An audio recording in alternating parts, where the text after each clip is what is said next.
Hi everybody, it's me again, and I'm just gonna say heads up that if you're looking for a more pleasant topic, I'm gonna have to wait for another video. I'm sorry. But the only pleasant part of it is for anybody who likes the Steelers. I like the Steelers too. And if you like another team, good for you. I forgive you. I'm just kidding. I'm just kidding. Every team is great no matter what. Okay. Okay, so that's enough with the pleasantry for now. So I'll give you 5 seconds if you want to move on. 5, 4, 3, 2, 1, and time's up. Okay, so you decided to stay. Well, I figured this was a topic that was long worth discussing about because, frankly, I've had enough of this kind of behavior. And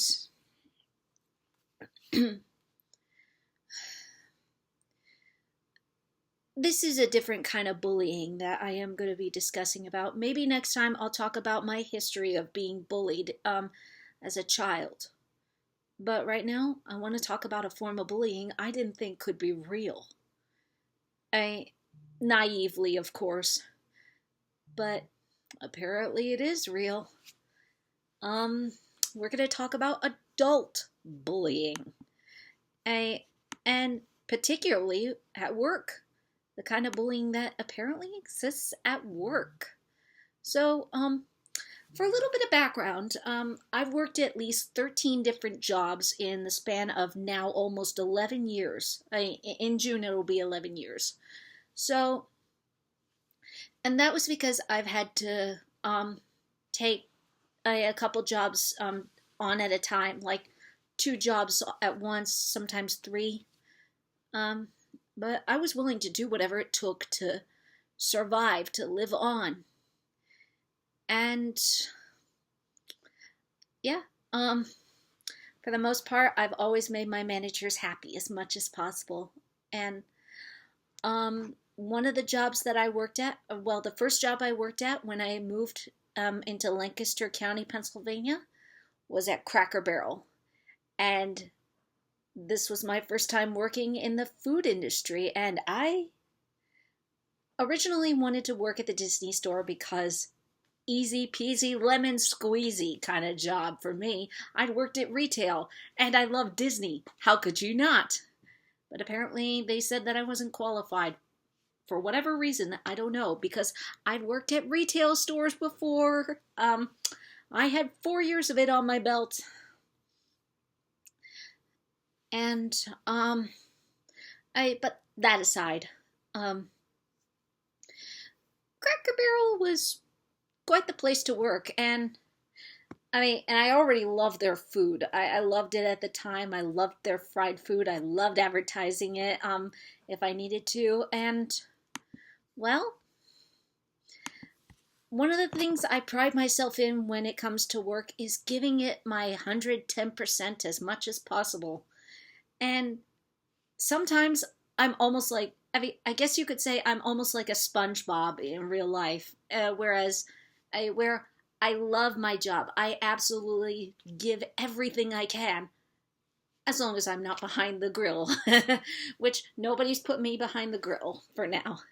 But I loved being in front of people. I loved seeing if I could make them happy. And when I got the chance to be a hostess, I took advantage as much as I could to bring joy in every way I could. Even when I was stressed out, I would joke with my customers and reference pop culture, and I was the queen of puns at that place, to a point where even a woman said to her husband, "Watch out, she's worse than you." And so far, only one customer has ever outpunned me. So, hail to the king. I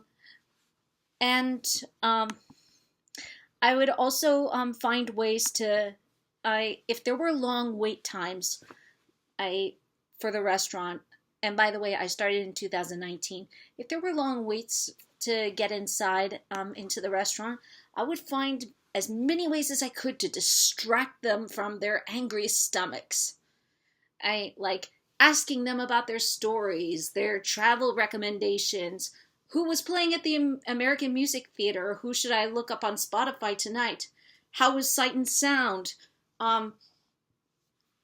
debate about the Steelers versus, well, any other football team, though most of the time the Eagles, because it was closer to Philly than it was to Pittsburgh. And I would also even talk with some of the customers about Jesus if they were fellow Christians. And Thanksgiving was easily one of the greatest times I had in 2019, because even though I was bummed that I could not celebrate Thanksgiving with anybody that year because my family wasn't in Lancaster County, and technically I had nobody to celebrate with that year.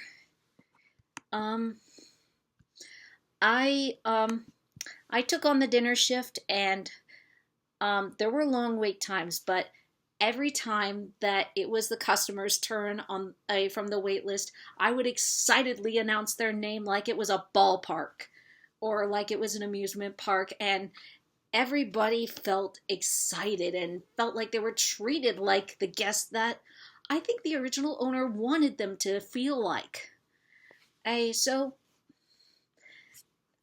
are some of the great moments, and there are many more that I could talk about, but I'm going to also go into the very, very tough moments, the ones that really hurt the most, and I'll talk about the theme afterwards. And in 2019, some of the treatments I got were pretty soon. Like, I had 2 guests who were upset about the loud dishes in the bus tubs. All they were doing was just clanking around. They were just glasses clanking. And the person bussing was just moving the tub around. He wasn't being careless or anything. This is a well-earned man, or a man who worked as hard as he could, make sure everything was in order. And these 2 separate guests at separate times complained about him, and one of them threw in the "customer's always right, you can't argue with that" in my face.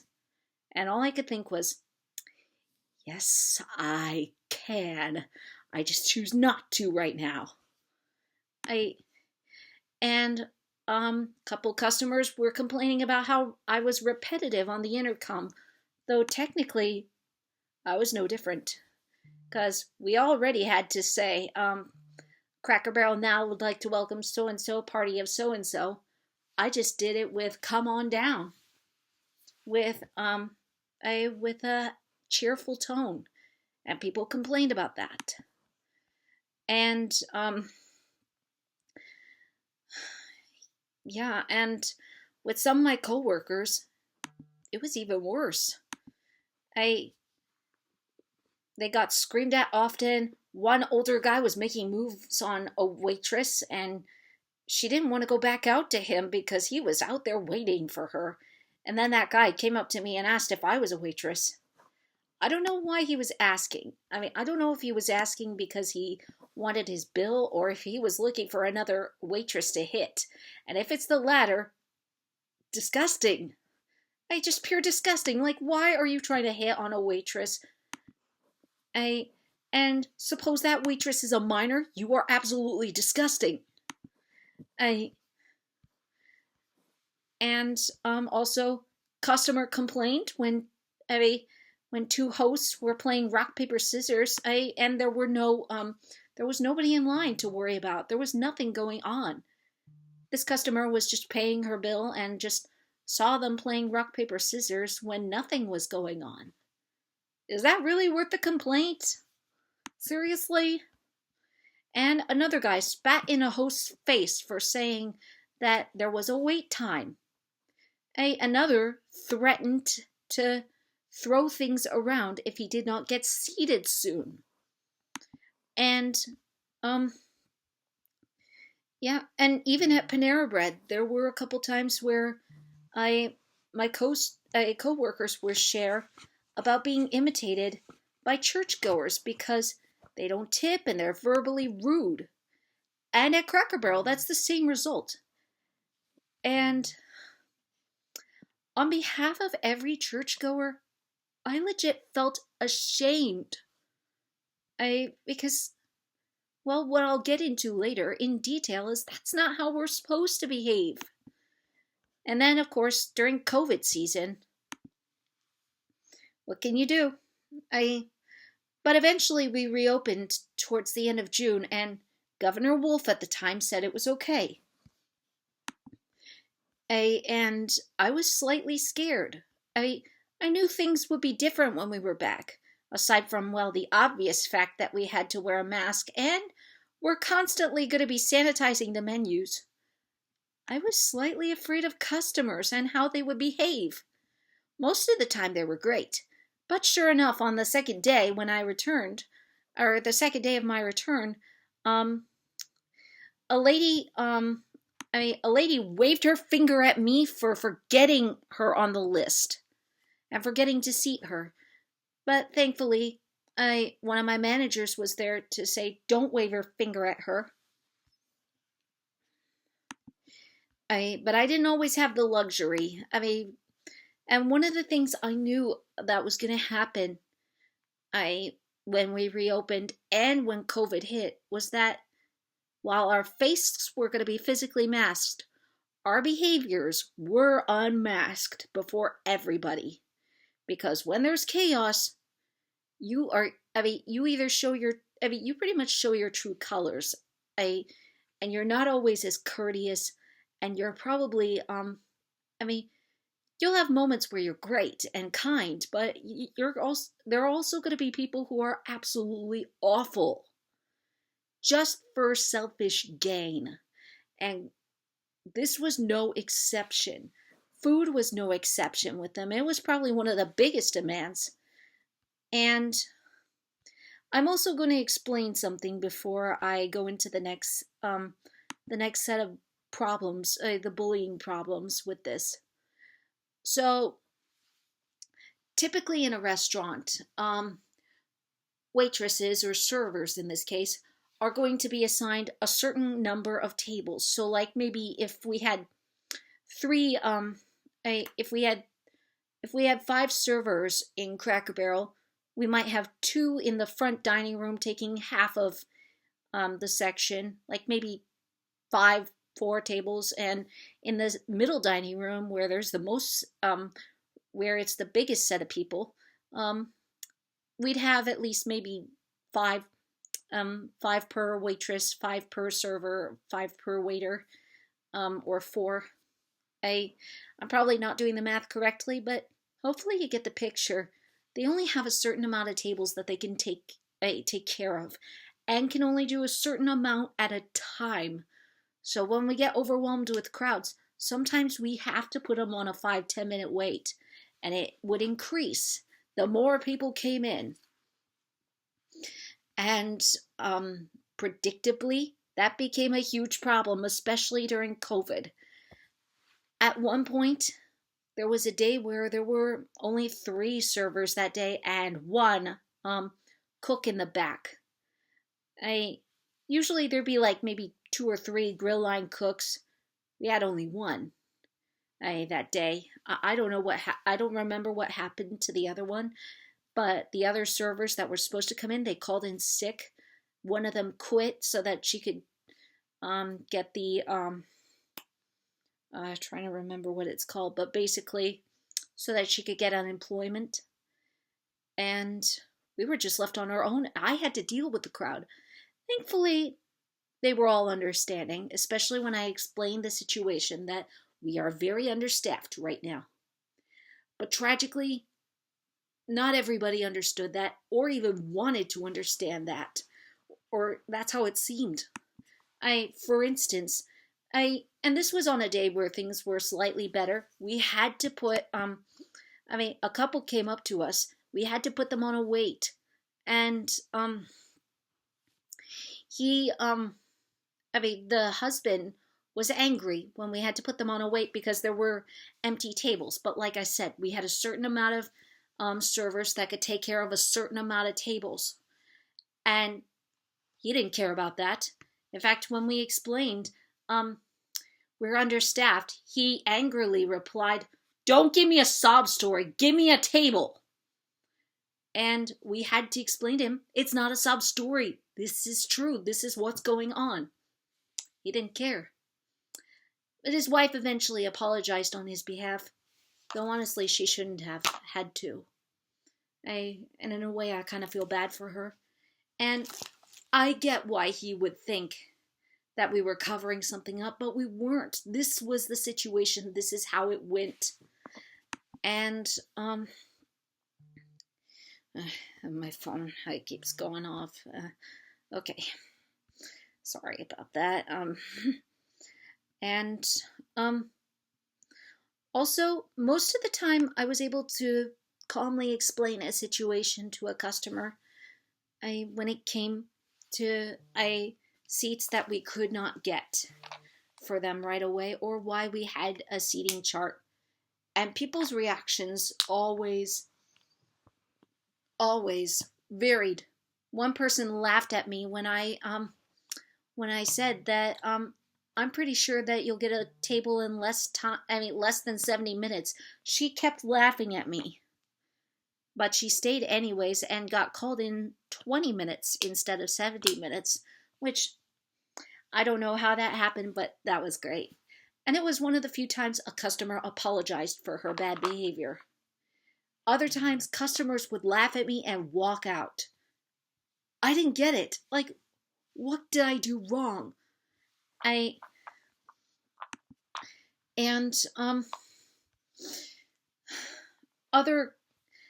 Another customer, this was pretty frightening.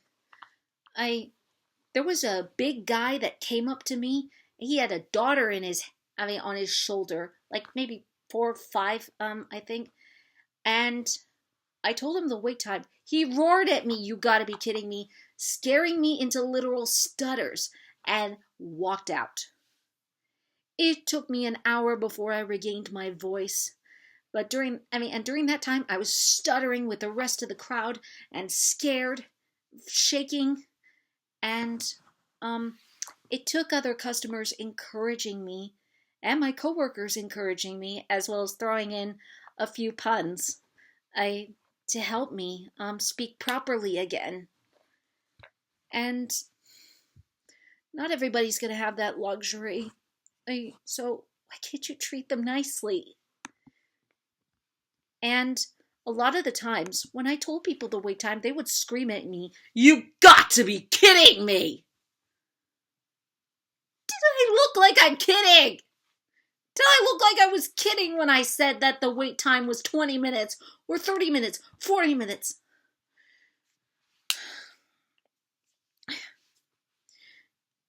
I don't kid about these things. I don't kid about the wait time.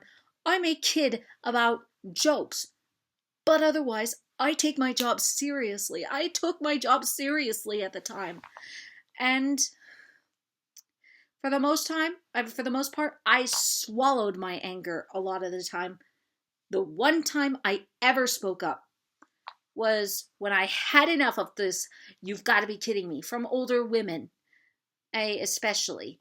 And with one of them, I said the wait time, and she's like, "You got to be kidding me." And in the blink of a moment, before I could even stop myself, I was like, I'm working to pay my rent. Do I look like I'm kidding?"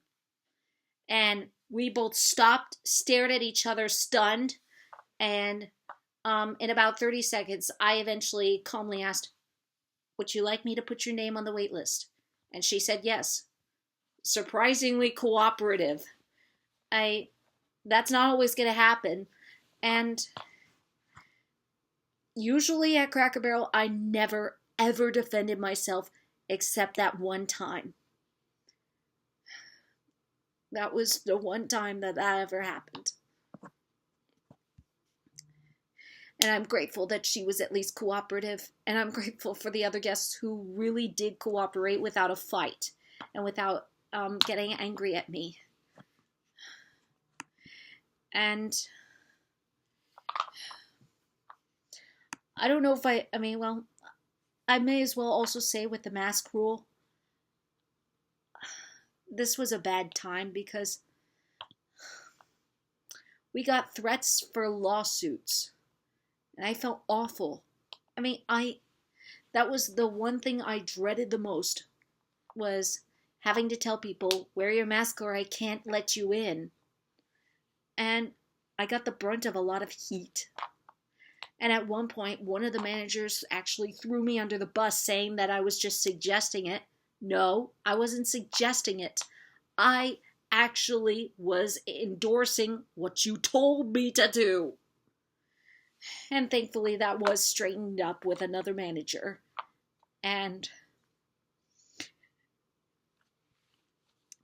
you could debate about the mask rule another time. I'm not here to do that.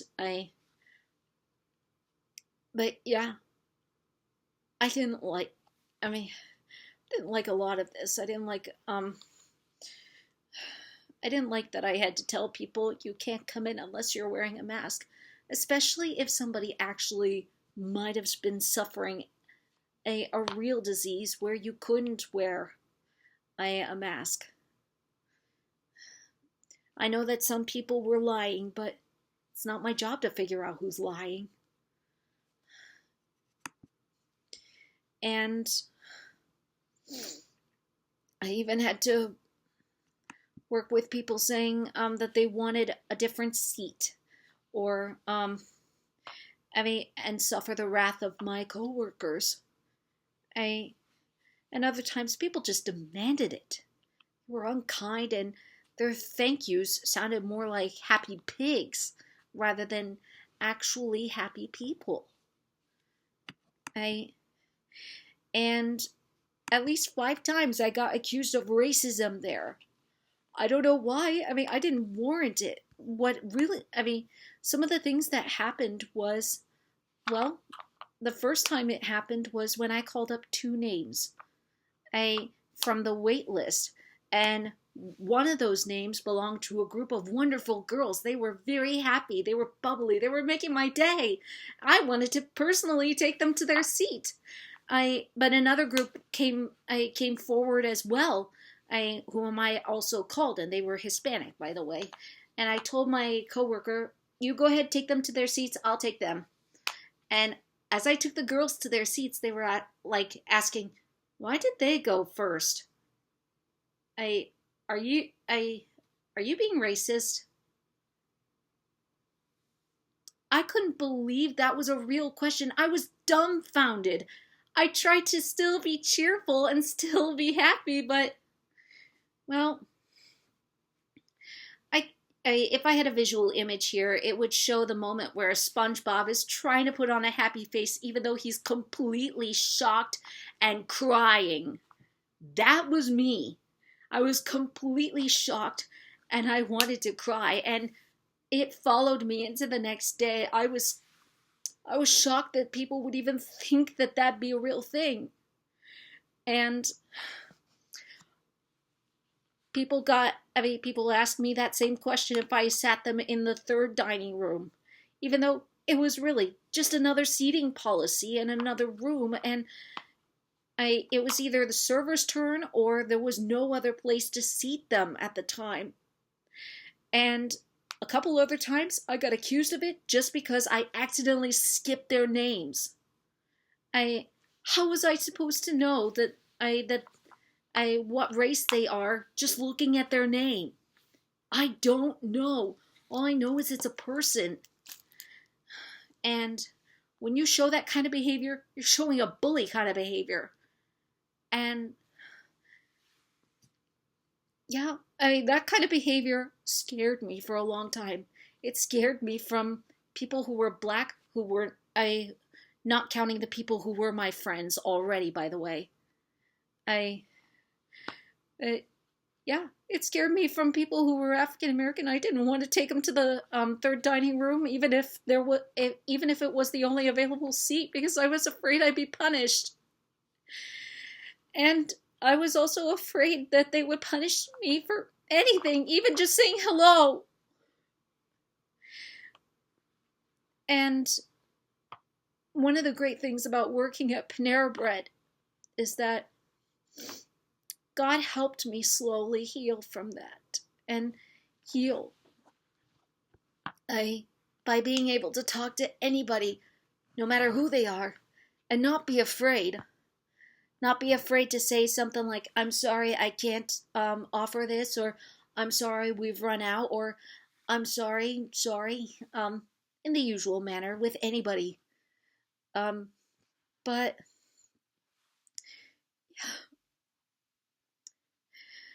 and as for my accusers, one of the things that Jesus has helped me to do is not only forgive them, but pray for them, because, I mean, with everything that went on in 2020, they probably were afraid that just by looking at me, that I was just another hater. And that kind of behavior actually, at one point, I went into the bathroom, took a plastic knife to my skin, and tried to scrape it off. I scrape off my skin pathetically, because I was just that very much hurt. Because I would not do that. And on top of that, my ancestors are Russian Jews. And if any of you have seen Fiddler on the Roof, you pretty much know some of what had happened in there. And that is what my ancestors went through. They were persecuted for who they were. They were driven out from their lands just because they were Jews. And on top of that, at least in the history textbook I've read, Irishmen, which is another part of where I come from, Irish immigrants were not welcomed in the early 1900s, and they were hated. So I may be white in color, but it's not about what you look like. It's about who you are deep inside. And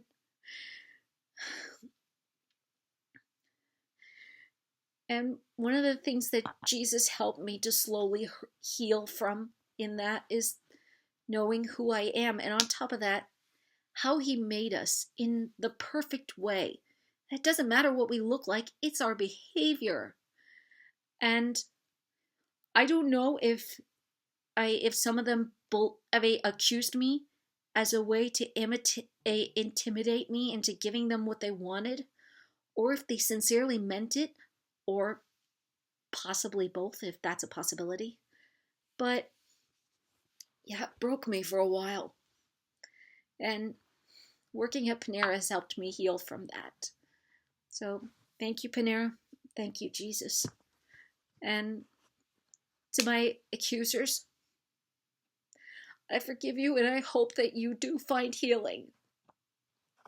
Because it's not going to be found in this world.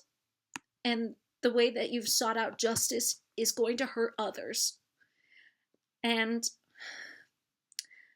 I know from personal experience that Jesus is the real healing. And okay, so that's enough on me and my experience, but I do have one more thing that I am going to mention about before I tie this all together with my theme. And that's a news story that I heard while I was still in quarantine. So in 2020, I believe it was June, there was an ice cream shop that opened earlier than it was supposed to.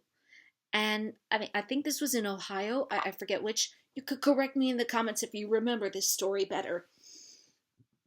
But basically, an ice cream shop was desperate for business, and I don't blame them. So they opened their doors earlier than they should have. Well, guess what happened?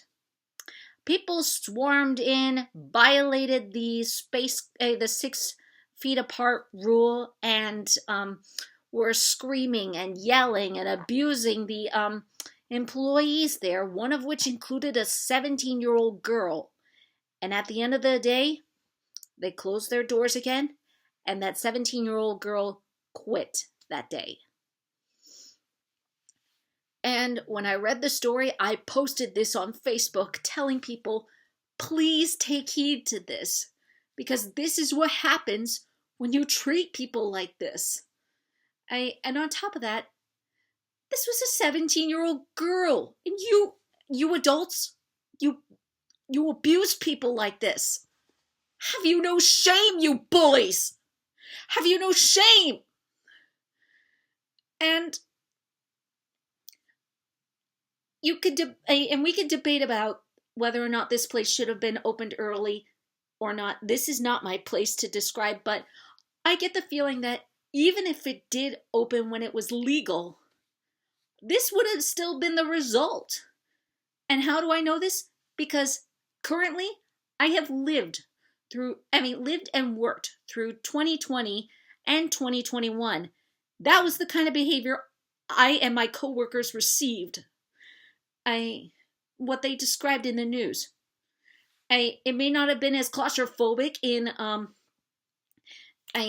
Cracker Barrel as it is in an ice cream shop with that many people who were desperate for ice cream, but it was still it was still the kind of treatment that we got from people like that. And now we're getting to the theme, basically. If you haven't guessed,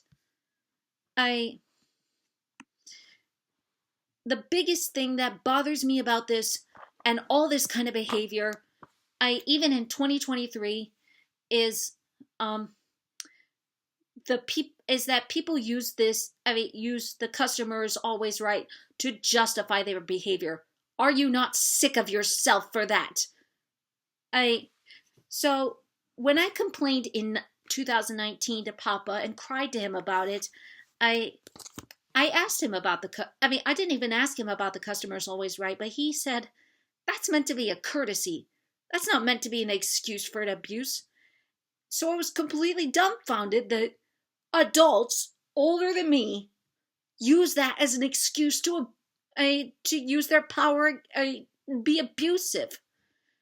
Whether verbally or making sexual advances on my coworkers.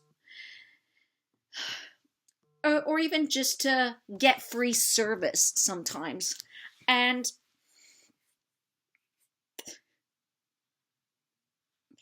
I even just recently looked it up. That's meant to be a courtesy on food.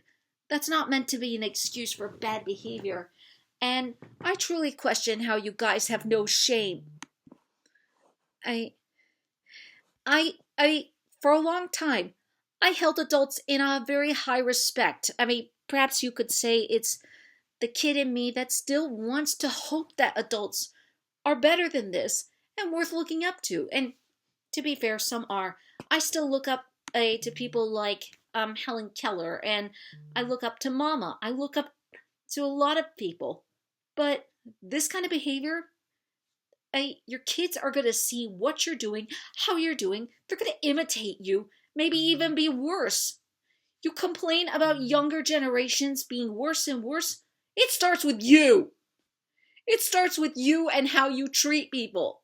And if this is what they're going to see from you, they're going to imitate that and be worse. And I've been waiting a long time to get this out of my system. I've been telling a couple of my friends who are Christians, and I'm a Christian myself. Most of you probably already know that. That a lot of restaurants, a lot of employees at restaurants are afraid of churchgoers because of the lack of tips and the rude behavior, the verbal abuse, and so forth. I'm grabbing my Bible real quick. I've been waiting to do this. If I could not do this at Cracker Barrel, I am darn well going to do it on YouTube. And you can't stop me. Okay.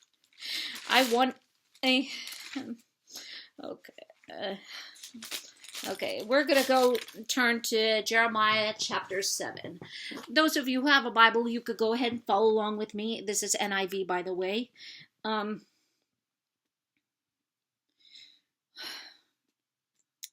So, this is Jeremiah chapter 7.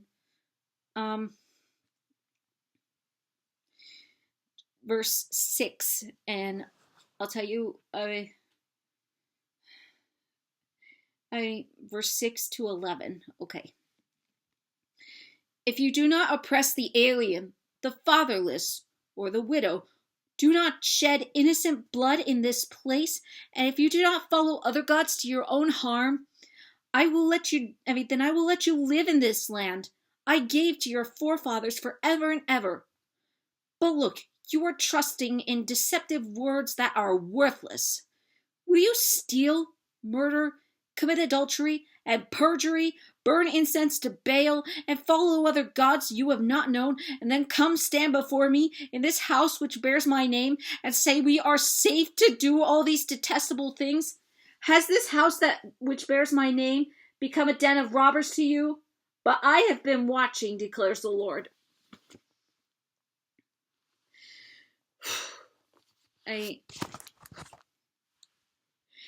I get that it was. I know that it's been that it was talking about how the priests were behaving in the temple, and how a lot of people in Judea were behaving in the temple at the time and using it as their scapegoat or their safe place to sin as well, or to excuse their sin. But it might as well apply to any place too, because you know what? If this is the impression you are giving people of who Christ is, you ought to be ashamed of yourselves. Because is this really what Jesus taught? Is it really what Jesus taught? Treat others the way you want to be treated, unless you're a customer, in which case you could do whatever you want. I don't recall that in the Bible. And one of my co-workers who quit, because of abusive behavior, is now not a believer in Jesus. And I think that part of the contribution was Christians who were abusive towards her. Because we would talk in the back room saying, they should know the Bible. They should know this is not okay. This is taught in church. Why are they doing this? And for anybody who's not a believer, you know the slogan, treat others the way you want to be treated. Is this really what it's come down to? Is this really how we're going to teach each other? Treat others the way you want to be treated? Unless, of course, you're a customer, in which case you could get whatever you want. That's not how life works. Abusing people doesn't get you anywhere, and occasionally has gotten people in prison. I've been seeing news stories where where there's a woman throwing hot soup in a manager's eyes, and another one where people attack the employees just for charging for the sauce, and they're jailed for it. Another throws a peanut butter milkshake at an employee just because he never mentioned that his son has an allergy to peanut butter. I get it. Your son has an allergy to peanut butter, but is it worth jail and losing your job over that? And for anybody who's saying, if you can't take the heat, then don't work there. Excuse me for standing up for people who are hard workers, but wear their emotions on their sleeves. I wear my emotions on my sleeves, but for the most part, I try to stay in control for everybody. I try to keep people happy. I gave everything I could for places like Cracker Barrel, for Giant Eagle, for TJ Maxx, Ralph's, you name it. And now Panera. And I gladly am proud of it. I'm proud of everything I've done. I'm proud that I've worked in those places. I am not ashamed. But there are some people who not only cannot take the heat that you give them and the crap that you give them, they shouldn't take it. They shouldn't have to put up with your crap. and the cruel ways that you treat people.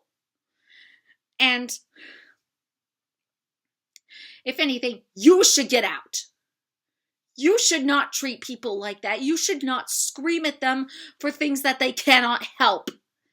And as a hostess, I could not help the seating because I was doing what my manager told me. I was doing what my servers told me. And even then I got punished for it.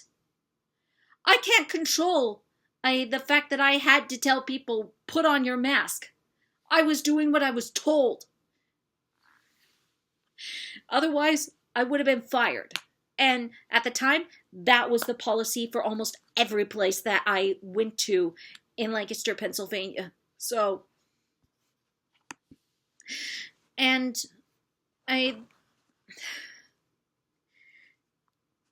this is really not okay behavior. And you can use the customer's always right policy, but it really, that's really meant to be a courtesy.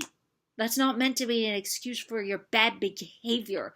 Otherwise, you should go back to kindergarten, where they use the dog ate my homework to cover up their tracks. You're really just as bad at, no, you make kids look mature when you do that. And that really hurts to see it. And if you're going to claim to be a better person than the one under you, or the one who's gonna follow your next generation, you need to act it. You cannot just say it. You need to do it. You need to be it. And if the actions that you're giving now are to set an example for the next generation, you live it. You don't just say it. You need to live it. It may not be easy, but it's not meant to be easy. It's meant to help make you a better person.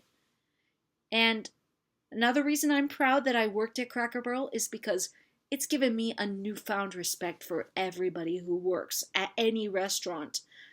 I have respect for all the servers, all the grill cooks in the back who are probably sweating bullets and probably dehydrated, for all the hosts for what they do, and for the bussers, because really, we could just be going home and playing, going home and doing nothing, but instead, we're doing something for you, because for me, I cared enough to do that.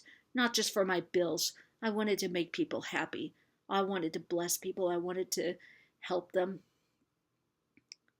But when you treat people like this, shame on you. Because they're trying. And especially when you treat a minor like this, what kind of example are you setting? So that's about I have enough to say. So I'm just going to say, in conclusion, do better when it comes to a restaurant. Have more respect and dignity for the people who are working for you. And the same goes for any grocer. There's some things that cannot always be controlled. Please try to have some patience for them. I get wanting to let your frustration speak, but you set a bad example for people when you do that. And you make yourself look bad. Please keep that in mind. And especially for Christians, is it really what Jesus would do? Is this kind of behavior really what Jesus would do? Please think about it. And for everybody who's working at a restaurant, my brothers and sisters, hang in there. And keep up the hard work. You have my respect always. As long as you're doing your job, of course. Have a great day.